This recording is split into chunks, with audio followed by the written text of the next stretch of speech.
Now, U.S. President Donald Trump has voiced optimism about a new ceasefire deal in Gaza, saying an agreement involving Israel and Hamas could come as early as next week. Trump said that he spoke with some of the individuals involved in attempts to secure a ceasefire and hostage release deal without further elaborating. Trump also highlighted the recent U.S. decision to donate $30 million to the Gaza Humanitarian Foundation. I think it's close. I just spoke with some of the people involved. It's a terrible situation that's going Gaza, he's asking about. And we think within the next week we're going to get a ceasefire. And we're supplying, as you know, a lot of money and a lot of food to that area because we have to, you have to. Now, Trump's remarks come as Strategic Affairs Minister Ron Dermer, a top aide to Prime Minister Benjamin Netanyahu, is due to visit Washington next week for talks on Gaza. The situation in Gaza remains grim, with Palestinian civil defense declaring the death of 30 people who were killed in 6 separate strikes in northern Gaza on Friday. At least 8 people were killed in the strike on the Osama bin Zayed school itself, which now serves as a shelter. Fire was seen raging inside the classroom of the school after the strike in northern Gaza's Jabalia.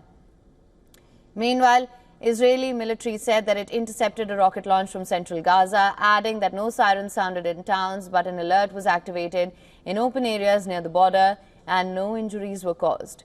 On the other hand, UN Secretary General Antonio Guterres slammed the US-Israel joint aid operation in Gaza, saying that desperate Gazans were being pushed to militarized zones for aid. Guterres' statement was backed by UN Agency for Refugees, UNRWA, which said that the new aid distribution system had become a killing field.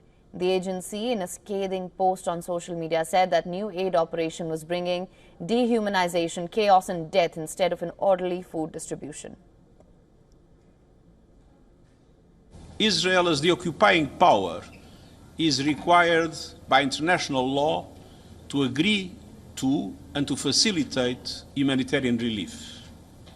Meanwhile, humanitarian operations continue to be strangled. For over 3 months, shelter materials and fuel for critical services have been blocked. Doctors are forced to choose who gets the last vial of medicine or the last ventilator. Aid workers themselves are starving. This cannot be normalized.